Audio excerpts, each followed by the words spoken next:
Hello students. हमने last day जो हमारा लेक्चर था फर्स्ट वेक्टर का, उसमें हमने बेसिक डिस्क्रिप्शन पढ़ा था वेक्टर के बारे में, जहाँ हमने देखा था कि फिजिकल क्वांटिटी क्या होता है। फिर हमने टाइप्स ऑफ फिजिकल क्वांटिटी देखा था, जिसमें दो टाइप्स आए थे mainly on the basis of direction. First is the vector quantity and second is the scalar quantity. हमने उसका डिस्क्रिप्शन देखा था। वेक्टर क्वांटिटी वो होता है जिसके पास मैग्नीट्यूड होता है, डायरेक्शन होता है, और वो क्या करता है, triangle law of vector addition को फॉलो करता है। ये क्या होता है हमारा वेक्टर क्वांटिटी। हमने एक एग्जांपल दिया था, displacement, velocity, acceleration, force etcetera. This is the example of vector quantity.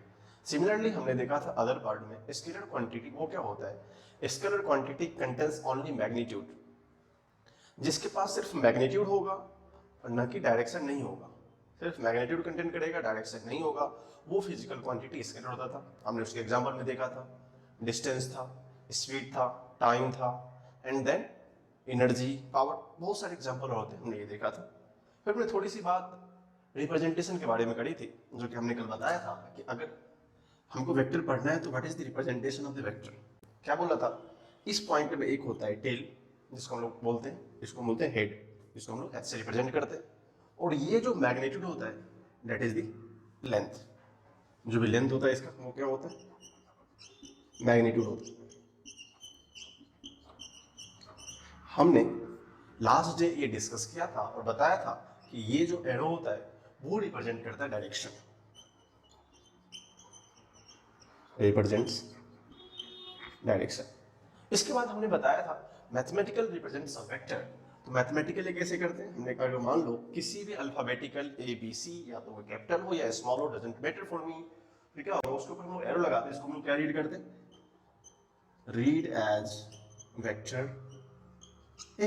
इसको हम लोग क्या रीड करते हैं, वेक्टर ए करते हैं। ऐसा नहीं कि हो सकता, इसको भी बोल सकते हैं, it is also read as vector A. ये हमारा मैथमेटिकल रीजंस था। फिर हमने एक छोटा सा और पॉइंट डिस्कस किया था, what is the magnitude of this vector. Magnitude of the vector का मीनिंग था we have to write at a modulus form, जिसको हम लोग क्या बोलते हैं, मॉड ऑफ ए और मैग्नीट्यूड ऑफ द वेक्टर। इसका रिजल्टेंट एज ए होता था, हमने डिस्कस किया था। ए मस्ट बी ऑलवेज पॉजिटिव, ये हमने कंसर्न में वहां पे डिस्कस किया था, मस्ट बी पॉजिटिव। ऑलवेज ये क्या होगा हमारा, पॉजिटिव होगा। थोड़ा बहुत डिस्कशन किया था अबाउट डायरेक्शन, हाउ हम लोग डायरेक्शन को कैसे कैसे डील कर सकते हैं। हमने क्या बताया था, ये हमारा east, west, north, south, this part is north east and this part is south west and this part is north west, this is south east. तो हमने इस तरह कुछ एग्जाम्पल दिया था, हम लोग कैसे डिसाइड करते हैं। हमने दो तीन एग्जाम्पल से भी देखा था, और हमने कुछ कोऑर्डिनेट ज्योमेट्री का रिलेशन ही बताया था आपको। आई होप आपको रिमेंबर होगा, ये हमारा एक्स एक्सिस, ये हमारा वाई एक्सिस, जो कि हमारे इसी के पैरेलल होता है। हम लोग इसके कंप्लायंस में इस टर्म को अप्लाई करते हैं, ठीक है। ये हमारा लास्ट लेक्चर का शॉर्ट समरी था। आज हम लोग इसी समरी के बेसिस पे कुछ पॉइंट्स और एस्पेक्ट ड्रॉ करेंगे, जिसको हम लोग सीखने की कोशिश करेंगे। आज हम लोग नेक्स्ट डिस्कस करेंगे some important point regarding vector, क्योंकि हम लोग कोई वेक्टर डिसाइड करते हैं, बताते हैं, उसके बाद हमको इंपॉर्टेंट पॉइंट्स जानना होता है, जिसको एज ए प्रॉपर्टी बोल सकते हैं कि how the property behaves in the circumstance of the vector. जो भी वेक्टर के इंसेंस में हम लोग क्या करेंगे, उसको हम लोग वन बाय वन डिस्कस करेंगे। जैसे फर्स्ट प्रॉपर्टी होता है, if we shift a vector parallel to itself it does not change. इसका मतलब होता है हम क्या करते हैं, किसी भी वेक्टर को उसके पैरेलल, जो ओरिजिनल वेक्टर था उसके पैरेलल अगर शिफ्ट करते हैं तो क्या होता है, वेक्टर चेंज नहीं होता है। ये हमारा फर्स्ट स्टेटमेंट है। लिखेंगे if a vector shifted parallel to itself, parallel to itself, then it does not change, then it does not change। देखिए, इसने बोला कि अगर कोई वेक्टर को हम लोग पैरेलली शिफ्ट करते हैं, अगर मान लो हम लोग ओरिजिनल वेक्टर मान लेते हैं, ये हमारा, ये वेक्टर ए है, ठीक है, ये हमारा क्या वेक्टर ए है। इस वेक्टर को हमने क्या किया, पैरेलली शिफ्ट कर दिया, इसको मान लिया वेक्टर बी। फिर से क्या किया, इसको अगेन पैरेलली शिफ्ट इधर कर दिया, वेक्टर सी। अगर इसके रिस्पेक्ट में हम लोग पैरेलल कहीं भी शिफ्ट करें, इसका मीनिंग होता है कि ये वेक्टर चेंज नहीं करेगा। तो इसका एक अनदर मीनिंग होगा, we can write it vector A is equal to vector B is equal to vector C and so on. इस तरह हम पैरेलली वेक्टर शिफ्ट करेंगे तो उसका क्या होगा, मैग्नीट्यूड उसका कोई चेंज उसमें नहीं होगा। जो वेक्टर A होगा वही वेक्टर B होगा और वही वेक्टर C होगा। तो हमको यहाँ से एक इंपॉर्टेंट पॉइंट्स वेक्टर के एप्लीकेशन में सीखने को मिलता है कि जब भी हम लोग किसी वेक्टर को उसके पैरेलली कहीं भी शिफ्ट करेंगे तो वो वेक्टर एज इट इज होगा जो हमारा ओरिजिनल वेक्टर था। Okay, you write this property, then we are moving forward. क्या होगा इसको, हम लोग क्या करते हैं, इसकी नेक्स्ट प्रॉपर्टी है सेकंड प्रॉपर्टी। प्रॉपर्टी ये है कि किसी वेक्टर को हम लोग किसी एंगल से, उसका किसी एंगल का मतलब होता है कि अगर मान लो अदर देन 360 डिग्री और 2 pi, if you rotated any vector by certain angle other than 2 pi और 360 it will does not equal. दोनों का मतलब सेम नहीं होता। यहाँ हमने क्या बताया था, दोनों का मतलब सेम होता है। तो हम लोग जब वेक्टर को रोटेट करते हैं किसी एंगल से तो क्या होता है, उस पर सेम नहीं होता है। तो लिखेंगे if a vector rotated bye an angle rotated by an angle other than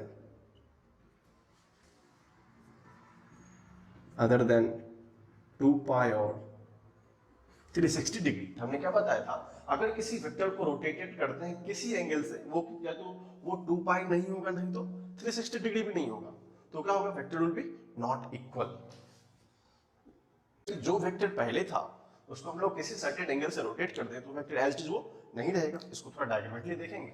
हमने मान लिया एक हमारा वेक्टर A था, हमने इस वेक्टर को किसी सर्टेन थीटा एंगल से इसको रोटेट कर दिया एंटी क्लॉकवाइज डायरेक्शन में। इसका मीनिंग होता है ये हमारा वेक्टर B हो गया। अगर हमसे कोई पूछेगा कि क्या इस दोनों vector A and B same है, नो। जब भी और क्या है, theta not is equal to 2 pi. अगर 2 पाई हो गया that is equal to same, वो सेम हो जाएगा वेक्टर। मैं इसको एग्जांपल से बताऊंगा आपको। और 360 डिग्री, थीटा ये नहीं होना चाहिए। अगर थीटा इतना हो गया तो फिर वेक्टर क्या होगा, इक्वल होगा। इसने क्या बोला है कि नॉट द सेम, तो सेम होते होगा vector A not is equal to vector B।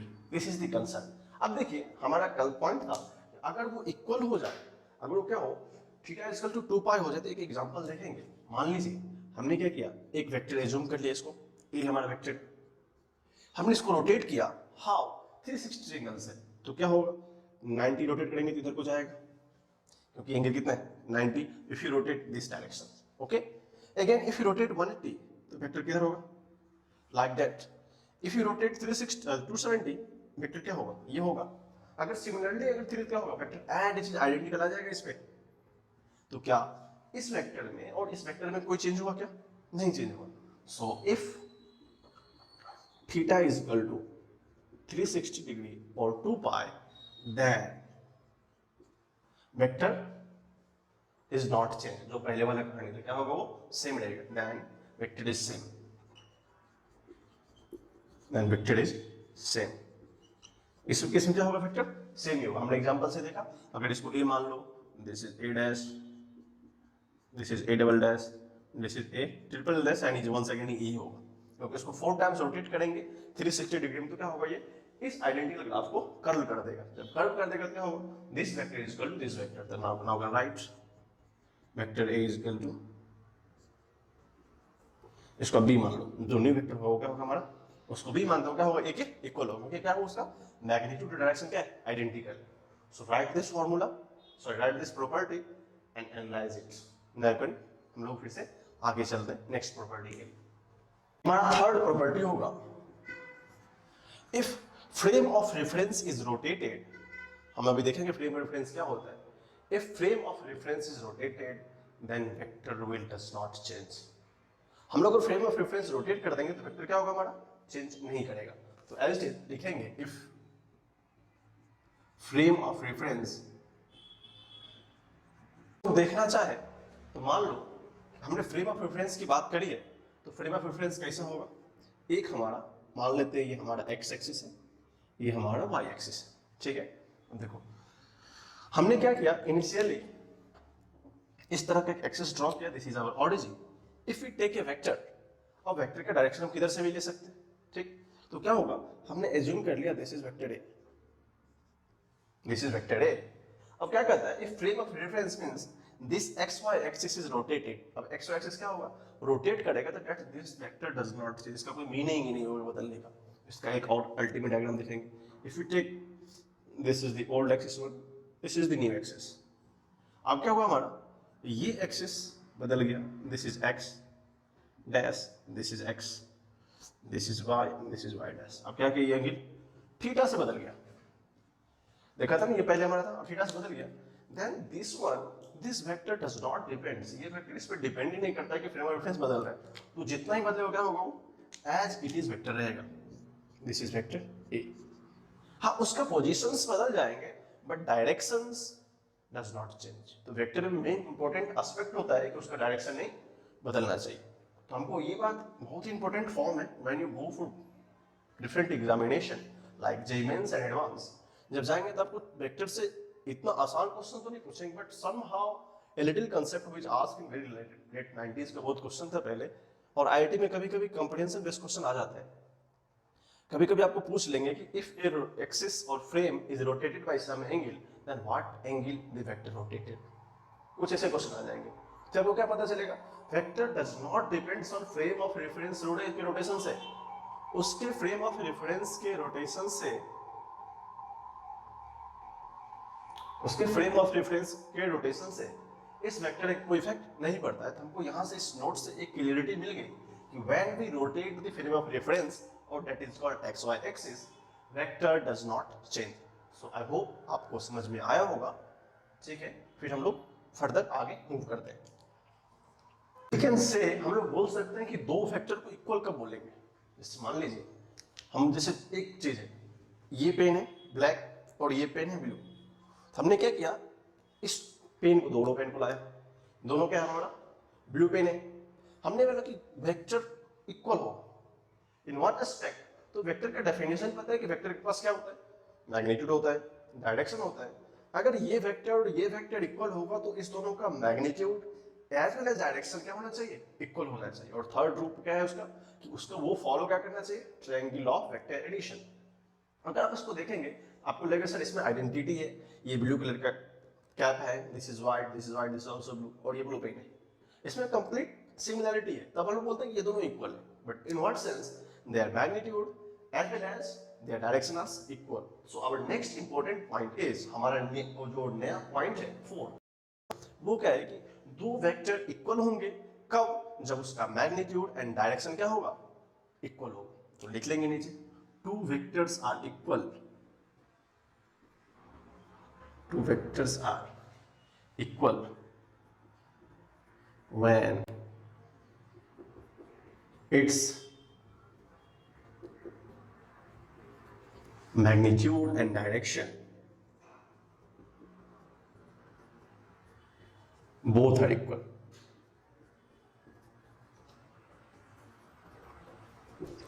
अब क्या होगा, उसका मैग्नीट्यूड डायरेक्शन इक्वल होगा and both vector represents same quantity, both vector represents same quantity. अब बोलोगे sir what is the meaning of this.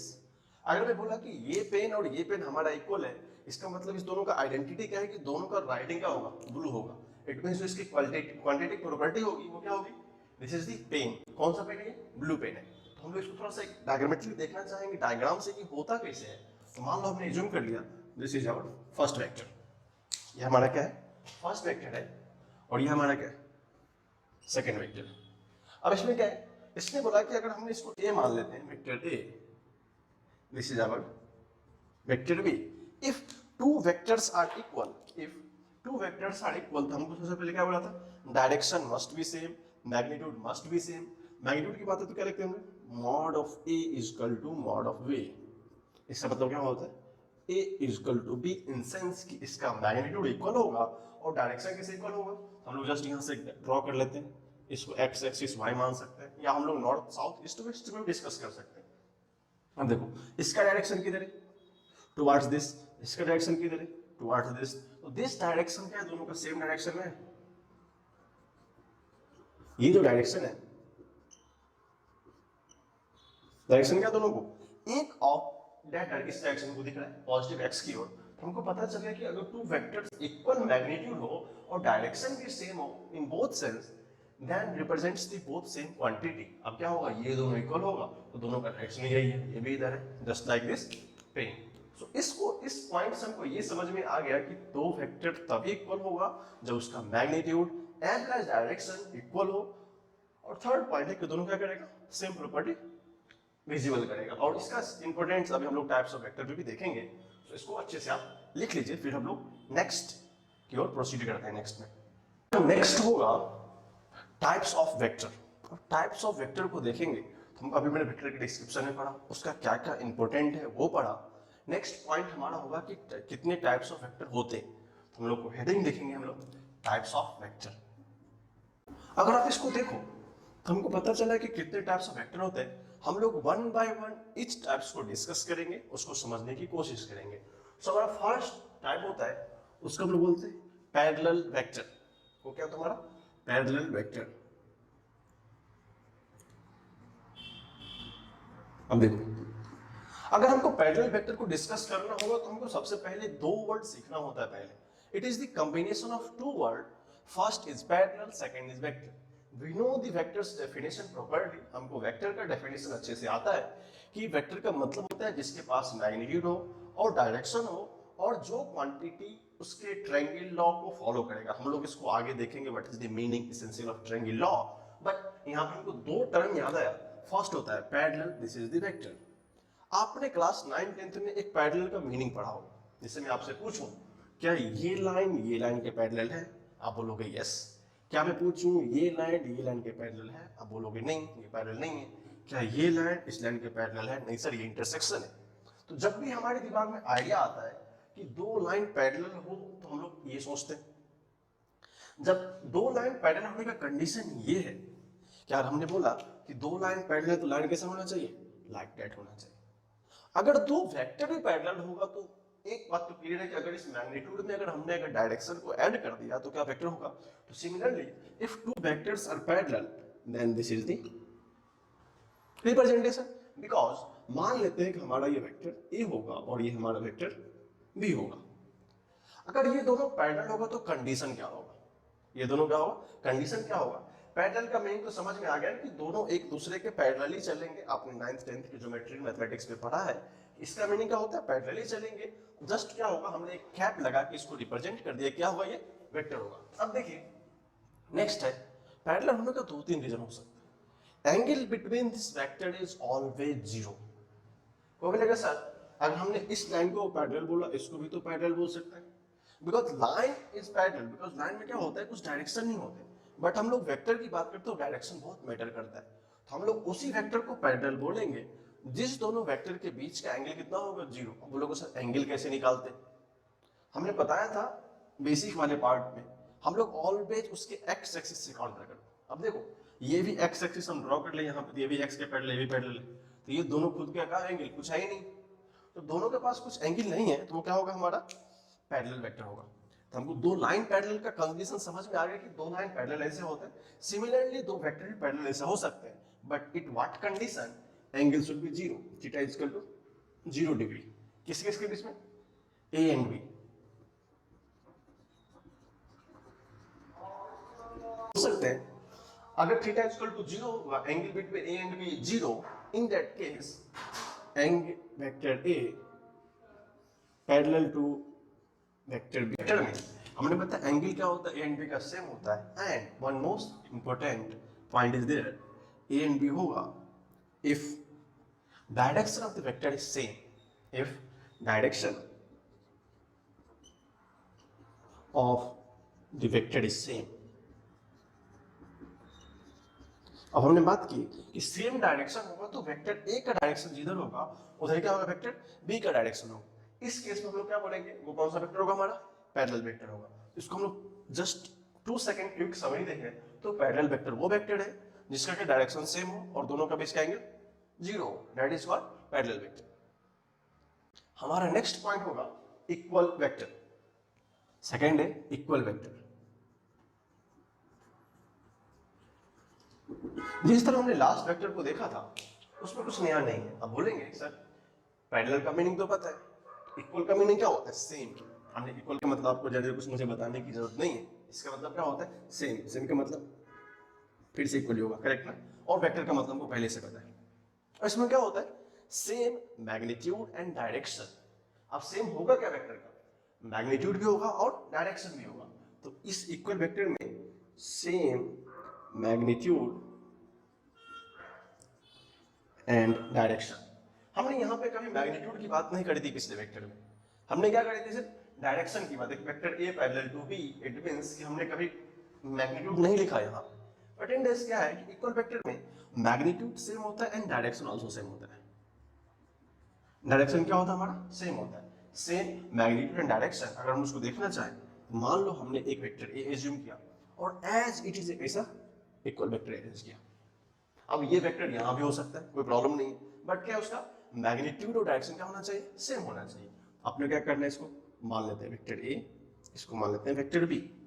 अब क्या है? अगर ए बी इक्वल वेक्टर है that means magnitude of A is equal to magnitude of B होना चाहिए।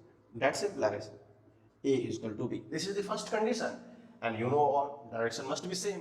तो सेम डायरेक्शन फॉलो करेगा सबको, सेम डायरेक्शन। कोई बोलेगा सर आपने यहां क्यों लिखा? ये वेक्टर यहां क्यों नहीं हो सकता था? ये भी करेक्ट है, बट क्या है? इसका दो चीज होना चाहिए, डायरेक्शन सेम होना चाहिए एंड मैग्नीट्यूड इक्वल होना चाहिए। चाहे वेक्टर कहीं भी क्यों न रहे, अगर डायरेक्शन सेम हो और मैग्नीट्यूड इक्वल हो, इन दैट केस हम लोग बोल सकते हैं कि दो वेक्टर क्या होगा? इक्वल वेक्टर होगा। Then you can say that vector A and B is equal vector. इस दोनों को अच्छे साथ लिख लें। जो हमने दो टाइप देखा, एक था पैरेलल वेक्टर, सेकंड था anti parallel vector, sorry equal vector. Third type है हमारा एंटी पैरेलल वेक्टर। आपको नाम से क्लियर होगा क्या मतलब इसका? Anti parallel vector.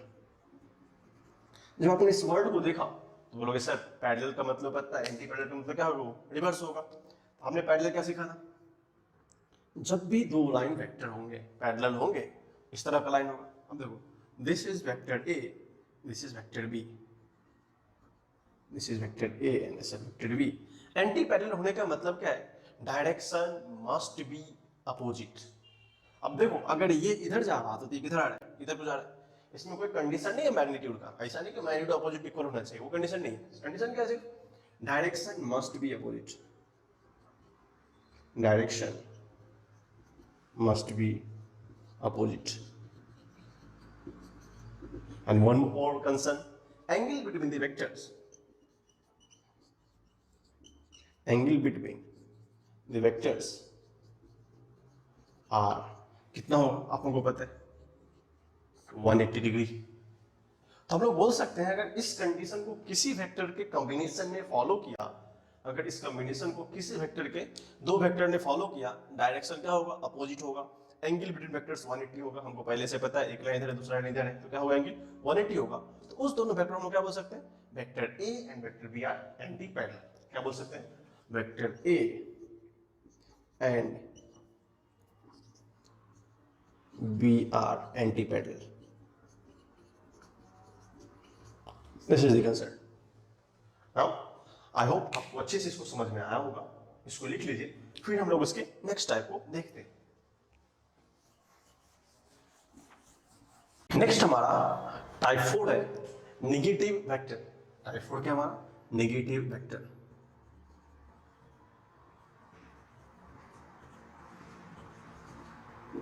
फिर आपको यहां से इस वर्ड का मीनिंग देख के पता चल गया कि ये वेक्टर हुआ कैसा। देखिए, नेगेटिव वेक्टर का मतलब है किसी पर्टिकुलर वेक्टर का नेगेटिव होना चाहिए। उसका कंडीशन क्या है? मान लिया हमने एक वेक्टर ए बी, ठीक ना? ये हमारा पॉइंट ए है, ये हमारा पॉइंट बी है। मैं थोड़ा एक नए तरीके से वेक्टर लिखने की कोशिश कर रहा हूं, और ये हमने एक नया वेक्टर एज्यूम किया। This is A B. अब कंडीशन क्या होता है? कभी भी दो वेक्टर को, इसको हम लिख लेते हैं वेक्टर ए बी, और इसको लिखते हैं हम लोग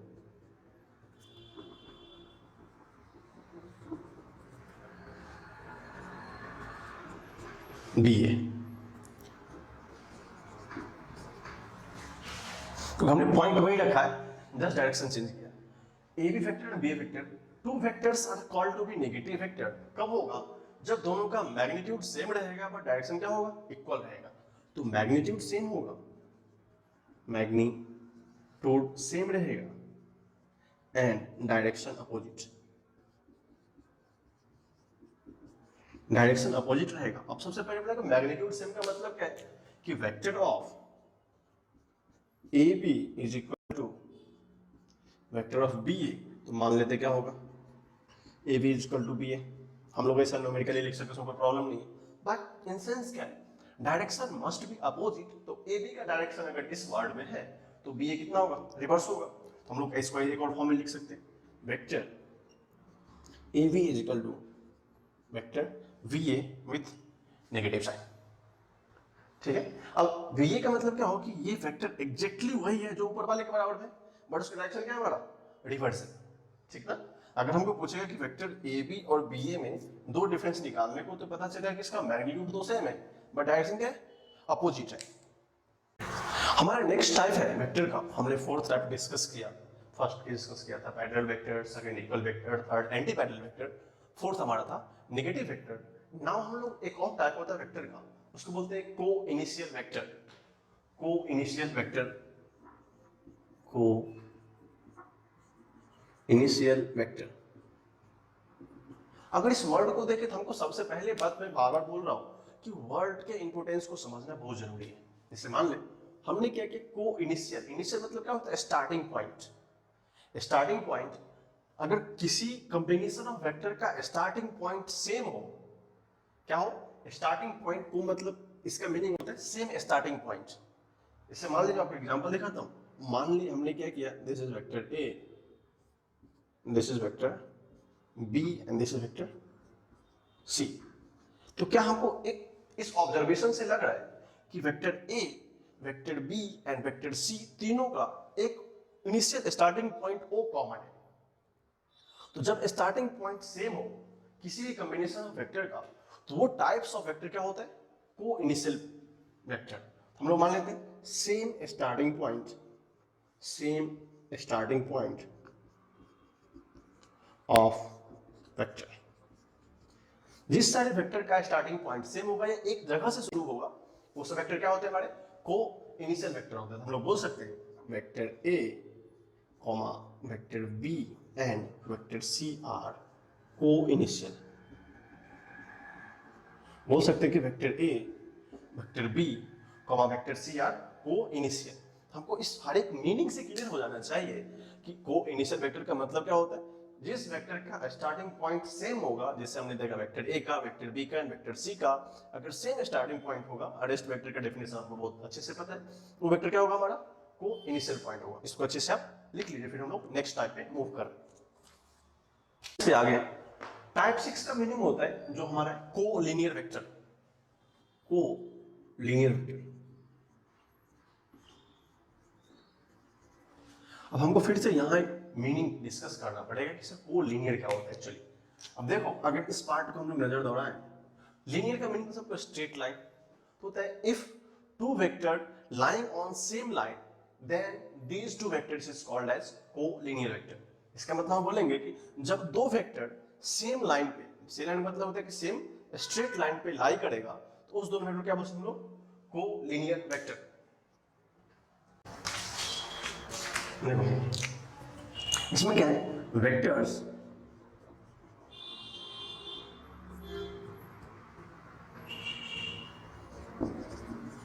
lying on same line is collinear।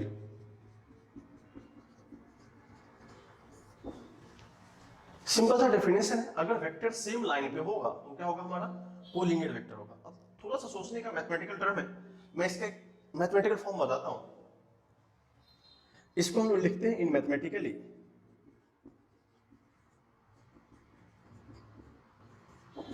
Mathematic क्या लिखते हैं? अगर मान लेते हैं हमारा ये वेक्टर ए है और ये वेक्टर हमारा बी है, सेम लाइन का मतलब होगा हम लोग एज इज वही लाइन ले सकते हैं। मान लो हमारे ये कंप्लीट वेक्टर ए था, यहां से यहां तक का, this is vector A and this is vector B. हमने क्या किया, उसी लाइन पे एक्सटेंशन कर दिया वेक्टर बी का। तो एक मैथमेटिकल रिलेशन होता है, vector A is equal to lambda times of vector B. अगर इस तरह का कंडीशंस कहीं आएगा, अब लेमडा का क्यों डाला, मान लो vector A is equal to lambda times of vector B, that means vector A and B are collinear. ये मैथमेटिकल रिप्रेजेंटेशन होता है वेक्टर ए एंड बी का। हम लोग बोल सकते हैं vector A and B are collinear and lambda is constant. हम इसको और एग्जांपल में अच्छे से देखेंगे आगे। तो हमको जब भी बोले कि वेक्टर ए बी कोलिनियर होगा, तो मैथमेटिकल रिलेशन निकाल सकते हैं कि vector A is equal to lambda times of B और vice versa vector B is equal to lambda times of A. मतलब किसी भी रिलेशन में ये फुलफिल कर जाएगा, that types of vector is called as collinear vector. नहीं तो सिंपल सा डेफिनेशन है, vector lying on same line is called collinear. और हमने जस्ट यहाँ पे को वर्ड का एग्जैक्ट मीनिंग देखा है, इनिशियल पॉइंट या सेम। लीनियर मतलब क्या हो, सेम लाइन पे, सेम लाइन ऑन कोलिनियर, और दैट इज द रिलेशन। सो आप इसको अच्छे से लिखिए, फिर हम लोग आगे चलते हैं। एक हम लोग छोटा सा एक्सरसाइज करते हैं, इसको देखने के बाद हम लोग को थोड़ा सा आइडिया लग जाएगा हम लोग क्या क्या सोचे अभी तक। इस एक्सरसाइज में कि हमको बताना है एंगल बिटवीन टू वेक्टर्स। हम लोग क्या करते हैं, एज्यूम कर लेंगे ये वेक्टर हमारा क्या होगा, इस साइड का जितने वेक्टर होंगे सब क्या होगा, वेक्टर ए, और इस साइड का वेक्टर हम मान लेते हैं वेक्टर बी। ये भी vector B, vector A, vector A, vector B, vector A, vector A, मतलब इस जो फर्स्ट एरो में होंगे उसको हम क्या मान लेते हैं, वेक्टर ए, और इसको मान लेते हैं वेक्टर बी। मैं लिख देता हूँ, कंफ्यूजन नहीं होगा आपके लिए।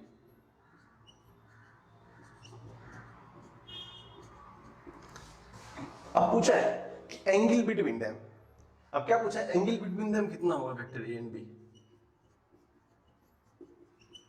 अब देखो हम लोग के लिए बहुत आसान है, अगर हम देखना चाहे, हमने क्या सीखा था, अगर दोनों सेम डायरेक्शन में जाता हुआ दिखता है, हमने जस्ट इक्वल वेक्टर की बात करी थी, पैरेलल वेक्टर की बात करी थी, अगर डायरेक्शन सेम है इसका मतलब उसका एंगल क्या होगा, जीरो होगा।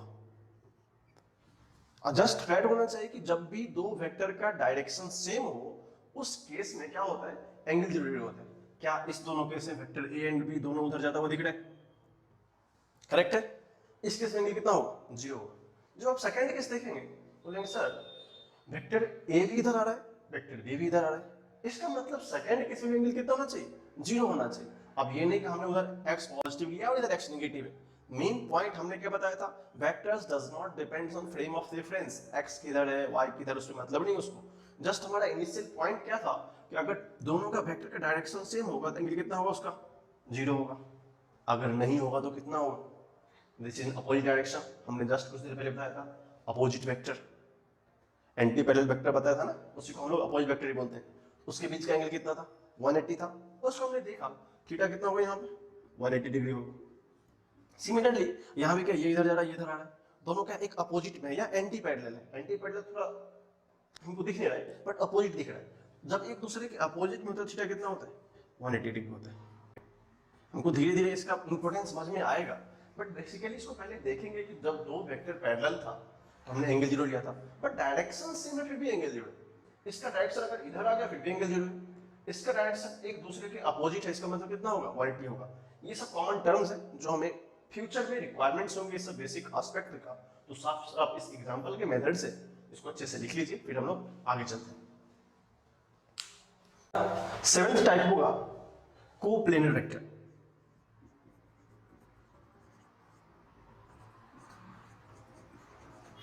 अगर हम लोग देखते हैं what is the essential meaning of coplanar, फिर से मैं हर एक बार आपको एक बात पे डिस्कस बता रहा हूं कि आप इस वर्ड को देखो, क्योंकि वी आर न्यू कमर, हम लोग जब फर्स्ट बार पढ़ते हैं तो पता नहीं क्या क्या नहीं लगता है, ठीक ना।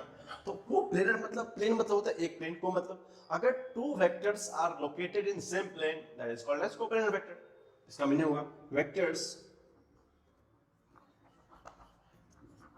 वेक्टर क्या होगा, सेम प्लेन में लोकेट रहेगा तो वेक्टर हम क्या बोल सकते हैं उसको, कोप्लेनर वेक्टर।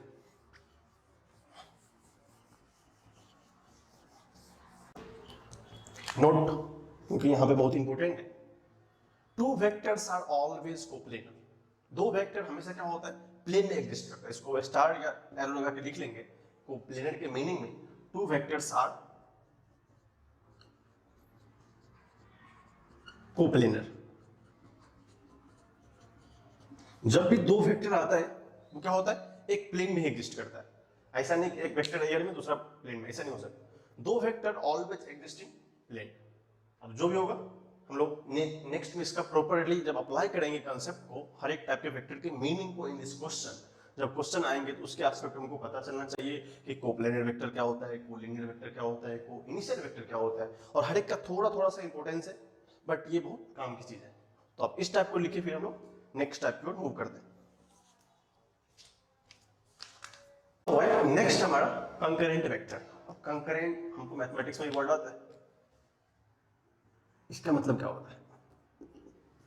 ये होता है when vectors passing through the common points, there this type of vector is called as concurrent vector. अब क्या होगा, vectors passing through common points, common points is concurrent vector. लिख लीजिए, कॉल्ड कंकरेंट वेक्टर। अब इसको हम लोग एनालाइज कैसे करेंगे? तो एक हम लोग डायग्रामेटिकली देखते हैं, बिकॉज डायग्राम बहुत इंपॉर्टेंट होता है। मान लीजिए हमारा ये वेक्टर ए है, ठीक है। मान लीजिए हमने ये वेक्टर बी माना है, वेक्टर सी। हमने क्या किया, तीन वेक्टर को एनालाइज किया, फिर देखा कि ये तीनों पॉइंट को हमने पीछे बढ़ाया थोड़ा सा, तो एक पॉइंट हमको ओ आया कि ये तीनों वेक्टर पॉइंट ओ से पास कर रहे हैं। क्या लिखा था, vectors passing through common points is called concurrent vector. That's why हम लोग बोल सकते हैं कि vector A, vector B and vector C are concurrent vector.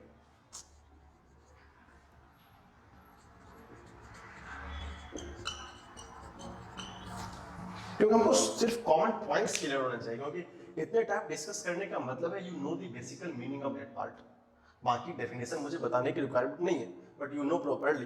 But आपको कॉमन आइडिया होना चाहिए कि किस टाइप के वेक्टर को किस बेसिस पे डिफाइन करते हैं। अगर हमने बोला कंकरेंट, इसका मतलब कि तीनों वेक्टर का कॉमन पॉइंट एक होगा, दैट इज कंकरेंट। हमने बोला कोप्लेनर, दैट मींस दो वेक्टर, जो वेक्टर्स होगा सेम प्लेन में लोकेटेड होगा, उस वेक्टर को हम लोग बोलते थे कोप्लेनर। इसी तरह हमने सारे टाइप्स ऑफ वेक्टर को डिस्कस किया। इसको लिख के फिर हम लोग फर्दर नेक्स्ट टाइप पे मूव कर रहे हैं। अब इस सबको पता है what is the meaning of zero. देखो वेक्टर तो होगा, इसका मतलब हमको पहले से पता है वेक्टर का डायरेक्शन होगा, बट जीरो मतलब मैग्नीट्यूड जीरो। जिस भी वेक्टर का मैग्नीट्यूड कंप्लीटली जीरो क्या होता है, हम लोग जीरो वेक्टर बोलते हैं। इसमें कुछ हमें सोचना नहीं है, जीरो मैग्नीट्यूड खत्म, कुछ नया नहीं है इसमें। और इसको एक थोड़ा सा एग्जांपल्स देखना चाहिए। जीरो मैग्नीट्यूड होगा, बट हाउ? मान लो हमने क्या किया, एक वेक्टर ए था प्लस उसमें हमने एक नया वेक्टर माइनस से ऐड कर दिया, तो हमको क्या बचा, एक जीरो वेक्टर बचा। इसका कुछ साइन का मतलब नहीं होता, जीरो पर हमने एक साइन लिख दिया, नहीं तो आप यहाँ पे बेसिकली कुछ लिख सकते हैं, zero vector that is also zero. जिसका कोई मैग्नीट्यूड ही नहीं होगा, डायरेक्शन मैटर नहीं करता है। तो zero vector means zero magnitude. Example a plus minus of a equal to zero vector. इसको ऐसे लिख सकते हैं, दैट इज नॉनसेंस मीनिंग, इसका कुछ होता नहीं है, बट क्या अल्टीमेटली जीरो ही होगा। इसको लिख लिए, छोटा सा है, इंपॉर्टेंट टाइप है, जिसका नाम हमने पढ़ेंगे उसको यूनिट वेक्टर। 10th टाइप है यूनिट वेक्टर।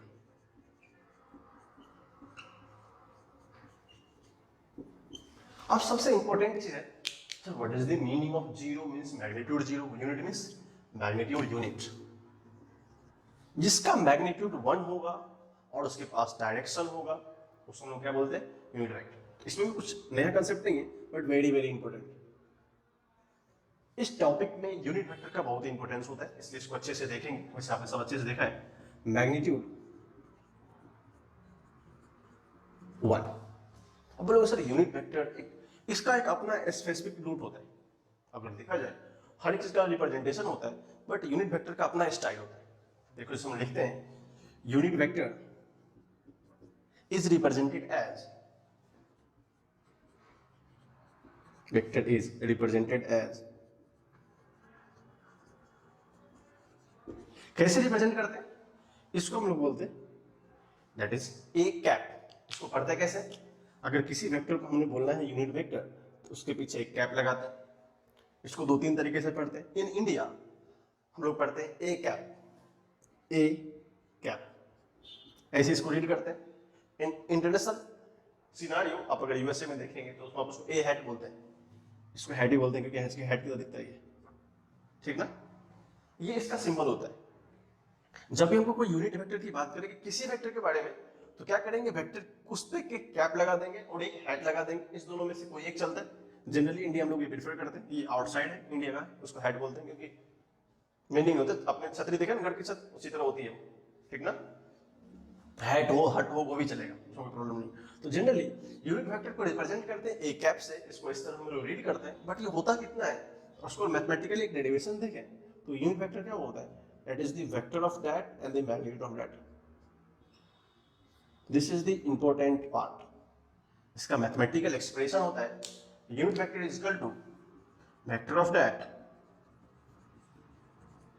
एंड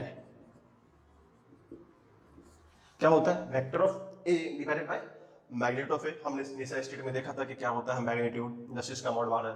तो ये हमारे काम का में इस यूनिट वेक्टर का फ्रीक्वेंटली हमको एप्लीकेशन आएगा फिजिक्स में कि right a unit vector something, हम लोग इस पर क्वेश्चन भी देखेंगे तो फिर हमें पता चलेगा क्या होता है। तो आप इस बेसिक इन्फॉर्मेशन को पहले लिखिए अच्छे से, फिर हम लोग थोड़ा सा और इन्फॉर्मेशन गैदर करते हैं about unit vector. Is equal to vector A by magnitude. हम लोग इसको अगर लैंग्वेज में लिखना चाहें तो यूनिट वेक्टर लिख सकते हैं वेक्टर बाय मैग्नीट्यूड। तो क्या लिख सकते हैं हम लोग, vector by magnitude, vector divided by magnitude of the vector, magnitude of the vector. हमने ये देखा अगर इस एक्सप्रेशन को थोड़ा सा और हम लोग आगे करें तो हमको क्या नजर आता है, this is A cap is equal to vector A divide by magnitude of A. इसको थोड़ा सा हम लोग रिजॉल्व कर लें तो क्या होता है, vector A is equal to magnitude of A into A cap. हम लोग इसको ऐसे भी लिख सकते हैं, कभी भी अगर किसी वेक्टर को लिखना होगा तो we can multiply the unit vector with the magnitude of that vector. तो क्या होता है वो हम लोग इसको एग्जांपल में और अच्छे से देखेंगे कि कैसे होता है ये।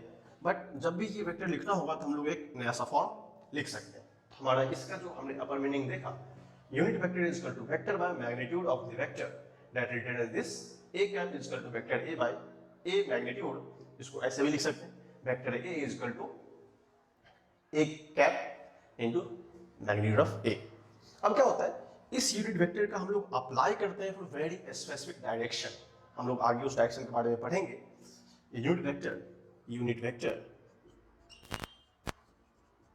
is used for a specific direction। इसका हम लोग डिस्कशन करेंगे, what is the meaning of specific direction.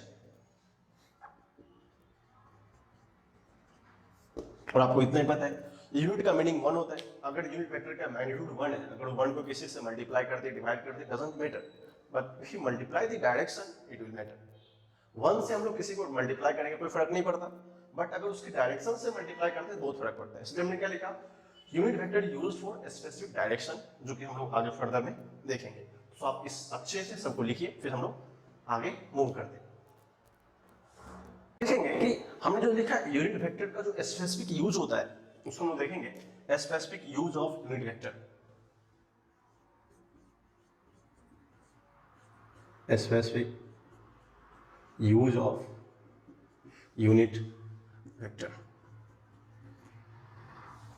जो इसका स्पेसिफिक यूज होता है उसको हम लोग एक नए वेक्टर की टर्म यूज उसको बोलते हैं बेस वेक्टर। उसको क्या बोलते हैं, स्पेसिफिक टर्म उसको बोलते हैं हम लोग बेस वेक्टर।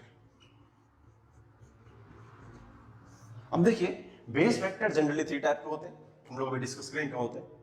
एक होता है आई कैप, दूसरा होता है जे कैप एंड तीसरा होता है के कैप।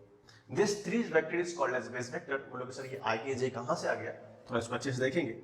हमने बताया था अगर हमने इसको एक्स एक्सिस माना है, ये वाई है, तो इसका जो जेड होगा आउट ऑफ द प्लेन होगा जेड एक्सिस होगा, और ये होगा इनसाइड द प्लेन होगा। अगर ये हमारा ऑरिजिन है, इसमें क्या होता है अगर डायरेक्शन फिक्स्ड हो, because this is the X direction, this is the Y direction, this is the Z direction, जो ये डॉटेड लाइन का पार्ट है जो कि आउट ऑफ द प्लेन है, तो हम लोग क्या करते हैं एक्स एक्सिस की डायरेक्शन को हम लोग यूनिट वेक्टर से रिप्रेजेंट करते हैं, वाई एक्सिस को डायरेक्शन को जे से रिप्रेजेंट करते हैं, एंड जेड को के से रिप्रेजेंट करते हैं।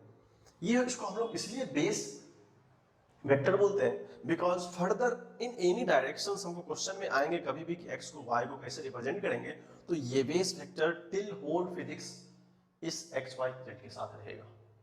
सारे फिजिक्स में ये पूरा वेक्टर वर्क करेगा। जब भी हम लोग एक्स एक्सिस की बात करेंगे, इसका मतलब एक्स एक्सिस का बेस वेक्टर आई कैप, वाई एक्सिस का base vector J cap, and Z axis का बेस वेक्टर के कैप। हमने क्या किया, इस यूनिट वेक्टर को इन जनरल टर्म में 3 टर्म दिया। In generally vector A equal to this by this, और सबको पता है कि सबका वैल्यू 1 होता है। If you multiply this magnitude by 1 does not change. अगर हम लोग क्या करें, अगर उस मैग्नीट्यूड को 1 से मल्टीप्लाई कर दो किसी वेक्टर में, उस मैग्नीट्यूड कोई फर्क पड़ने वाला नहीं है। बट हमने पहले ही बताया था कि जब डायरेक्शन को मल्टीप्लाई करते हैं तो डायरेक्शन क्या करता है, चेंज करता है। इसलिए वेक्टर इंपॉर्टेंट है because direction is there king. Direction क्या है, किंग है, तो डायरेक्शन बहुत इंपॉर्टेंट होता है। इसलिए हमने क्या किया कि एक्स एक्सिस को आई से रिप्रेजेंटेशन दी, वाई एक्सिस को जेड से रिप्रेजेंटेशन दी, और जेड एक्सिस को के से रिप्रेजेंटेशन दी। इसको हम लोग लिख सकते हैं कि एक्स एक्सिस का जो वेक्टर होगा वो आई कैप होगा, एंड जो वाई एक्सिस का वेक्टर होगा जे कैप होगा, एंड जेड एक्सिस का क्या होगा, के कैप होगा। ये हमारा बॉक्स बहुत इंपॉर्टेंट है टिल द फिजिक्स जो हम लोग पढ़ेंगे in the whole course of 2 year. ये बेसिक कंसेप्ट आपको हमेशा याद रहना चाहिए। तो इसको आप अच्छे से देखो, फिर अच्छे से आप नोट करो, फिर हम लोग इसके नेक्स्ट एस्पेक्ट की ओर मूव करते हैं।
हम लोगों ने नेक्स्ट वेक्टर देखा, हमने यूनिट वेक्टर में डिस्कशन किया यूनिट वेक्टर क्या होता है। फिर हमने एक नया टाइप का वेक्टर को पोलर वेक्टर बोलते हैं। जानना जरूरी है क्या होता है। Vector which have initial point और point of application that is called polar vector. उसको हम लोग क्या बोलते हैं, पोलर वेक्टर। जैसे मान लो जिस वेक्टर का इनिशियल पॉइंट होगा या पॉइंट ऑफ एप्लीकेशन होगा, इसका एप्लीकेशन हम लोग फर्दर टॉपिक में करेंगे, बट आपको इनिशियली जानना है कि पोलर वेक्टर होता क्या है। जिसका पॉइंट ऑफ एप्लीकेशन होगा that is the P is the point of application and PQ is the vector। उसका सबसे बेस्ट एग्जांपल एक डिस्प्लेसमेंट का होता है। आपने क्लास 9-10 में पढ़ा होगा कि डिस्प्लेसमेंट क्या करता है, इनिशियल और फाइनल पोजीशन पे डिपेंड करता है। तो हमने फर्स्ट देखा initial point P, final Q है। तो ये दोनों वेक्टर है और डिस्प्लेसमेंट हमने पहले भी डिस्कस किया। Displacement is a vector quantity, तो इसका डायरेक्शन ही मस्ट होता है। तो PQ अगर डिस्प्लेसमेंट होगा it will must depends on initial point, और ये वेक्टर भी वही डिक्टेट कर रहा है व्हिच हैव इनिशियल पॉइंट और पॉइंट ऑफ एप्लीकेशन। जो पॉइंट है इनिशियल पॉइंट मतलब उस पॉइंट का स्टार्टिंग मास होना चाहिए, या वहां पे point of application of force हो या समथिंग एल्स हो चलना चाहिए।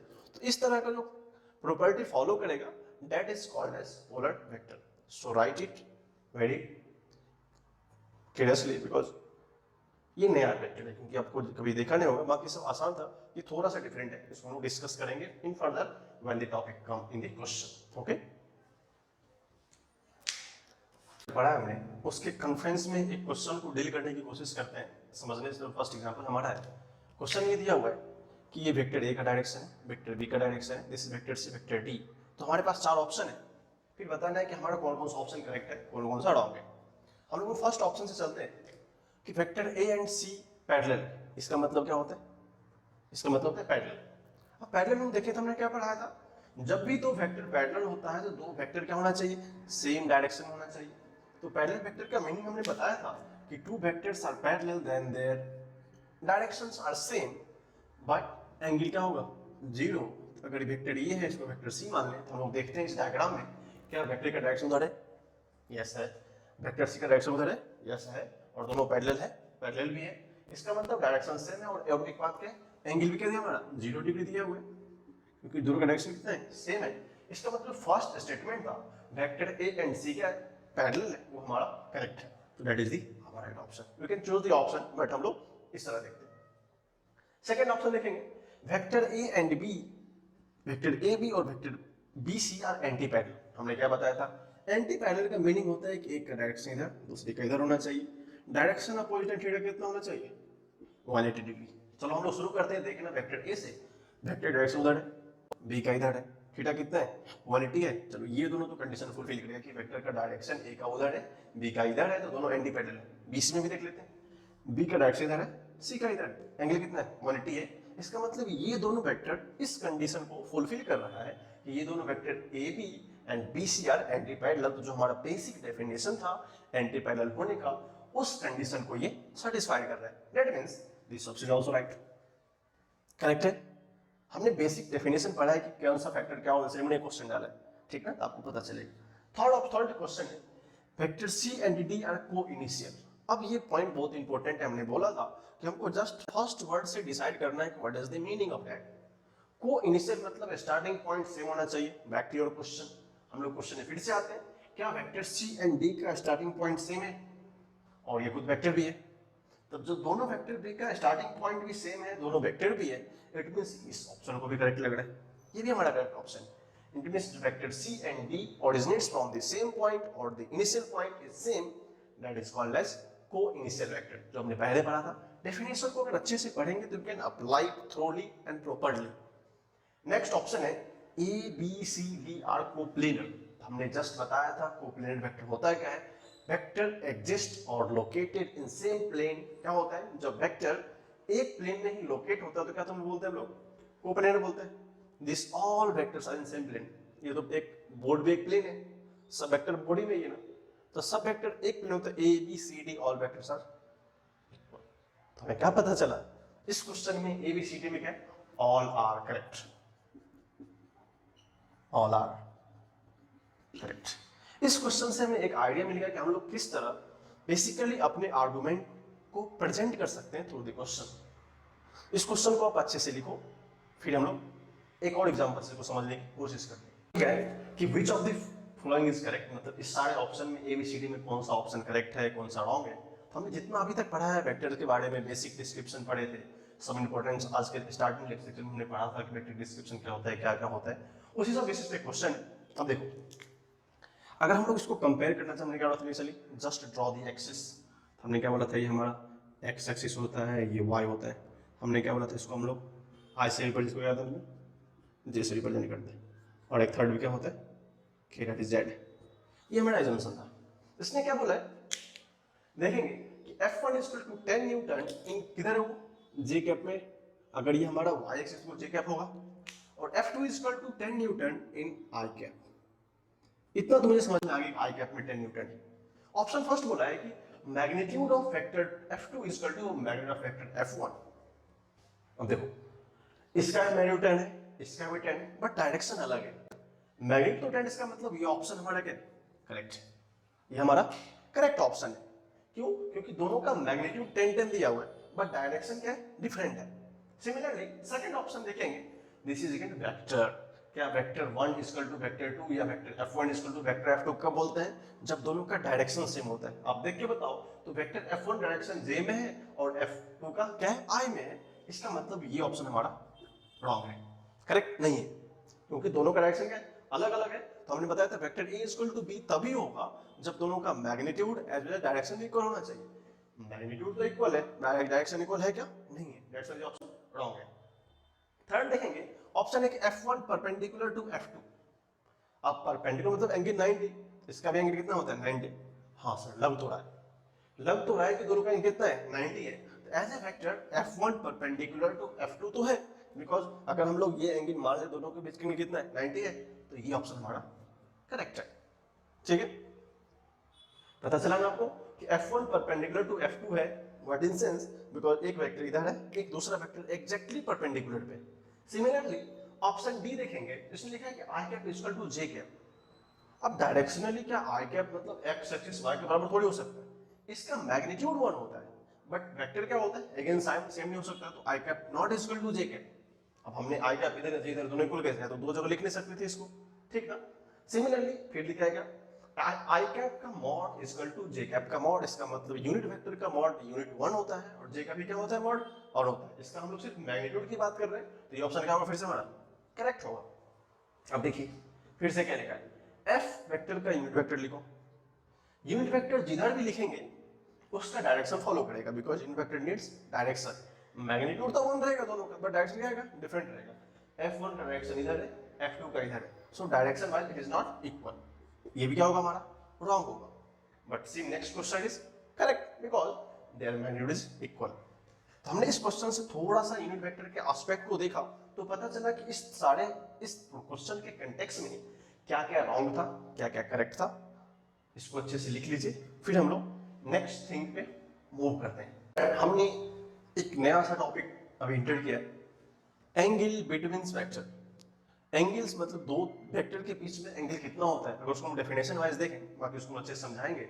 डेफिनेशन क्या होता है, angle between two vectors means a smaller of the two angles between the vectors when they placed tail to tail by displaying either of the vectors parallel to itself। थोड़ा सा complicated definition है, इसको और थोड़ा short करते हैं और समझने की कोशिश करते हैं। इसने क्या बोला है, और एक रीजन है कि एंगल बिटवीन वेक्टर 0 टू पाई के बीच में लाई करेगा। इसने क्या बोला कि दो वेक्टर को अगर टेल टू टेल ज्वाइंट करते हैं, जैसे मान लीजिए हमने आपको एक एग्जांपल दिया था, अगर ये वेक्टर ए है, इसका हमने इसको टेल बोला, इसको हेड बोला, और ये हमारा वेक्टर बी है, जिसका हमने इसको टेल इसको हेड बोला। ठीक, बोला क्या कि जब दो वेक्टर को टेल टू टेल ज्वाइंट करते हैं, उसके बाद जो स्मॉलेस्ट एंगल होता है, वो एंगल उस दोनों के बीच से क्या होता है, एंगल ऑफ वेक्टर होता है। अगर हम इस दोनों वेक्टर को जोड़ने की कोशिश करें तो थोड़ा देखेंगे आप क्या होता है, दिस इज वेक्टर ए, तो हमने यहां से एक टेल में एक वेक्टर बी को जोड़ा, तो क्या होता है, इसका दो एंगल्स फॉर्म हुआ, एक एंगल थीटा होगा, दूसरा को मिलेगा सर ये भी तो एक एंगल होगा फाई। दो वेक्टर के बीच में अगर हमने टेल टू, ये टेल है, ये हेड है, ये भी हेड है, अगर टू वेक्टर था टेल हेड, तो टेल टू टेल ज्वाइंट किया, मतलब दोनों वेक्टर के टेल को ज्वाइंट किया, इस दोनों वेक्टर का जो स्मॉलेस्ट एंगल होगा वो क्या होगा, इसका एंगल बिटवीन वेक्टर्स होगा। तो बोलेगा सर बिगेस्ट एंगल क्यों नहीं होगा, तो दैट इज द कंसीडर कि 0 से पाई के बीच में होगा, तो जो स्मॉलेस्ट एंगल है आप लोग को देखो तो लग रहा है कि theta is the smallest angle, क्योंकि ये क्या है ऑलरेडी बहुत बड़ा एंगल है, आपको दिख रहा है यहां से स्मॉलेस्ट एंगल। तो सो अगर हमसे कोई पूछेगा कि एंगल बिटवीन वेक्टर क्या होता है, तो सिंपल से समझाएंगे उसको, ये बोलेंगे ऐसे कि जब दो वेक्टर के टेल को ज्वाइंट करते हैं, उस दोनों के बीच में क्या होता है, एक एंगल बनता है जो स्मॉल होगा, वो हो गया एंगल ऑफ वेक्टर। तो here theta is the angle of vector. आप इसको डायग्राम के साथ ड्रॉ कर देंगे, theta is the angle of vector. इसको लिखिए, फिर हम लोग कुछ और एग्जांपल्स इसको समझने की कोशिश करते हैं। अब देखिए हमने क्या किया, दो डिफरेंट एंगल को टेल टू टेल ज्वाइंट किया, बट यहाँ पे एक एग्जांपल हमको दिखाया है कि हम लोग उसमें कैसे फाइंड आउट करेंगे। अब देखिए फिर से हमने क्या बताया था, just find tail and head. अगर ये टेल होगा इसके लिए हेड होगा, इसके लिए हेड होगा। हमारा कंसर्न क्या था, पहले तो टेल टू टेल ज्वाइंट होना चाहिए। क्या इसमें हम लोग बोल सकते हैं ये एंगल है, नहीं बोल सकते, बिकॉज इसका टेल से हेड ज्वाइंट हो गया। तो फर्स्ट कंडीशन होगा हमको टेल टू टेल ज्वाइंट करना पड़ेगा। आप कैसे करते हैं हम देखिए, इसको हम लोग दो तरीके से कर सकते हैं। फर्स्ट हम लोग क्या कर रहे हैं, अगर इस वेक्टर को पैरेलली शिफ्ट कर दे, हमने फर्स्ट पॉइंट लिखाया था कि वेक्टर डज नॉट चेंज, तो मान लो ये हमारा इनिशियल वेक्टर था, इसको हमने क्या किया, पैरेलली शिफ्ट करके यहाँ ला दिया, this is also vector A, और ये हमारा क्या वेक्टर बी। अब क्या होगा, इस ए वेक्टर पे ये टेल होगा और उसके लिए भी टेल होगा। तो अगर ये वेक्टर पहले से नहीं रहा, हमने एक नया वेक्टर शिफ्ट करके बनाया, और ये हमारा अब डैश पहले का वेक्टर रह गया और ये हमारा नया वेक्टर हो गया, ये हमारा नया वेक्टर हो गया, तो क्या होगा, इस वेक्टर के लिए ये भी टेल होगा और उस वेक्टर के लिए भी टेल होगा और इसका हेड होगा। क्या अब ये कंडीशन फुलफिल कर रहा है कि दो वेक्टर का टेल मैच कर गया? अब इसका दो एंगल होगा, एक ये एंगल होगा थीटा और दूसरा एंगल होगा फाई। फिर हम लोग आसानी से डिस्कस कर सकते हैं कि कौन सा एंगल स्मॉल है। फिर एंगल ऑफ वेक्टर क्या होगा? थीटा होगा। Theta is the angle unit vector. This is the first, this is the method first. अब सेकंड क्या कर सकते हैं उसको अच्छे सोचिए। सेकंड मेथड सोचने का अपने को देखो, अगर ये वेक्टर है, हमको तो इतना पता है कोई वेक्टर पैरेलल शिफ्ट होता है। हमने पिछली बार ए को शिफ्ट करके अगर बी को शिफ्ट कर दो तो मान लो हमारे पास वेक्टर ये था ए और वेक्टर बी ये था, तो हमने क्या किया था, पिछली बार ए को शिफ्ट किया क्या करते वेक्टर बी को शिफ्ट कर देते, ये हमारा ओल्ड वेक्टर हो जाएगा। क्या होगा ये हमारा, क्योंकि वेक्टर चेंज नहीं करता है। अब फिर से देखोगे तो क्या दिस इज दोनों का टेल है, दोनों का हेड है, क्या टेल टू टेल ज्वाइंट हो गया। जब भी टेल टू टेल ज्वाइंट होगा तो फिर हमें क्या पता चलेगा, एंगल बिटवीन द वेक्टर्स। जब हम लोग टेल टू टेल ज्वाइंट करते हैं तो जो एंगल क्या होता है उसको बोलते हैं angle of vector. This is theta. Again एक बड़ा सा एंगल फाई ले लो तो क्या होगा, theta is the angle of vector.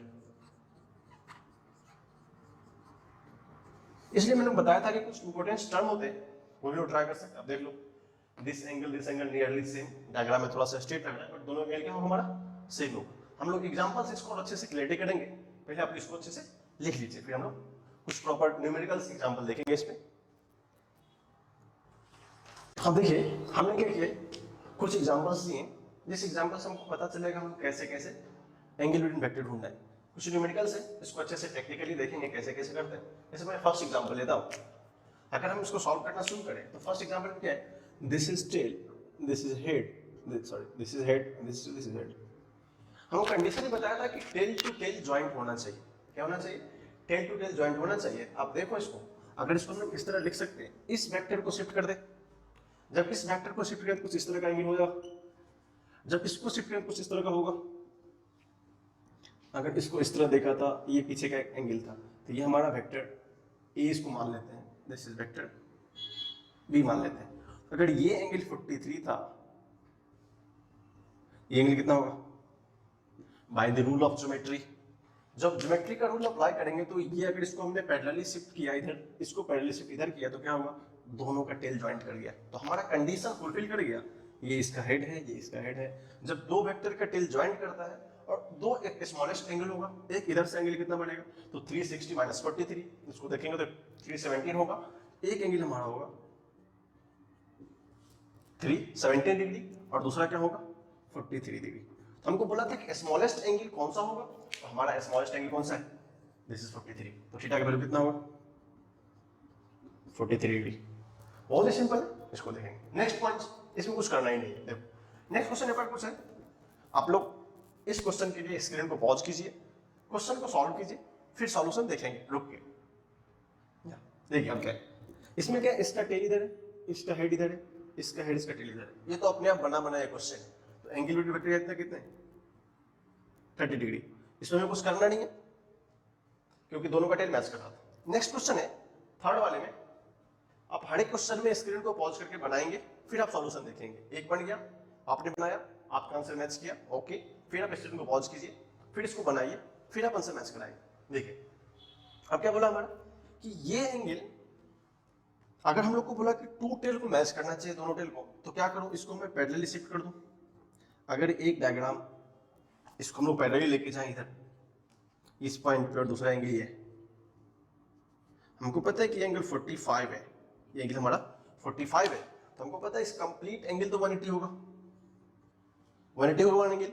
तो 45 में से 180 सॉल्व करके कितना बचेगा 135 डिग्री। तो क्या दोनों का टेल यहाँ मैच कर रहा है, दोनों का हेड इधर है, इसका मतलब टेल ही मैच कर रहा है, हेड ही मैच कर रहा है, और टेल सेम पॉइंट पे आके एंगल कितना 135 हो गया।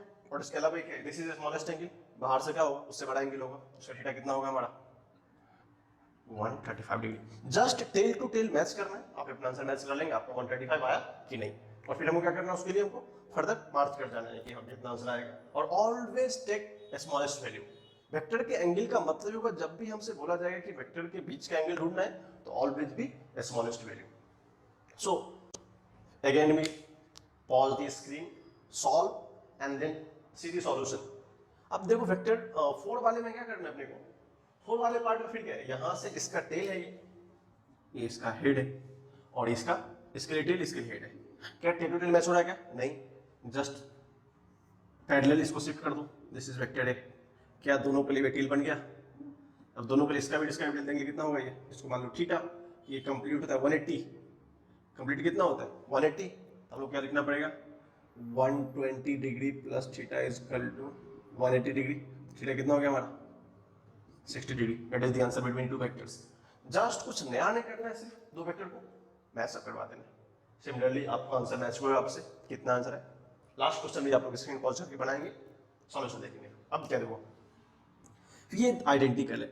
If we shift this vector from here to here, this vector A, in that case क्या दोनों वेक्टर का टेल मैच कर रहा है? एंगल कितना दिया है 30, तो हमको सोचना ही नहीं है 30 डिग्री। तो आप लोग इसमें इतने सारे क्वेश्चन को हमने देखा, डिफरेंट 4 to 5 क्वेश्चंस, जहां से हमें पता चला कि एंगल बिटवीन वेक्टर्स को निकालने के लिए जो हमारा इंपॉर्टेंट प्रॉपर्टी था, जो कि वेक्टर को शिफ्ट कर सकते हैं पैरेलली किसी भी प्लेस पे कहीं तक का, हमको उससे एंगल अच्छे से मिल जाता है। तो इन दिस लेक्चर टुडे हमने वेक्टर के प्रॉपर एस्पेक्ट को, टाइप्स ऑफ वेक्टर को डिस्कस किया। उसके बाद हमने कुछ प्रॉपर क्वेश्चंस देखे, उस पे किस टाइप के क्वेश्चन से कैसे आ सकते हैं। फिर हमने last but not the least angle of vector को डिस्कस किया। What is the meaning of that? उसका मीनिंग था कि दो वेक्टर के बीच का जो एंगल होगा, जब हम लोग उसको टेल टू टेल ज्वाइंट करते हैं तो दो एंगल फॉर्म होता है। एक होता है एक्सटीरियर एंगल, दूसरा होता है इंटीरियर एंगल। अब जो स्मॉलेस्ट एंगल होता है उस एंगल को हम लोग बोलते हैं एंगल बिटवीन वेक्टर्स, और उसको हमने 2-3 बेसिक एग्जांपल से देखा कैसे हम लोग एंगल बिटवीन वेक्टर्स देखते हैं, सॉल्व कैसे करते हैं। हमने कुछ बेसिक एग्जांपल्स देखे, फिर डिफरेंट मेथड देखा, फिर एक कंप्रिहेंसिव क्वेश्चन करके देखा डिफरेंट एस्पेक्ट में कि कैसे हम लोग एक्चुअली एंगल निकालते हैं। So that's from today, thank you.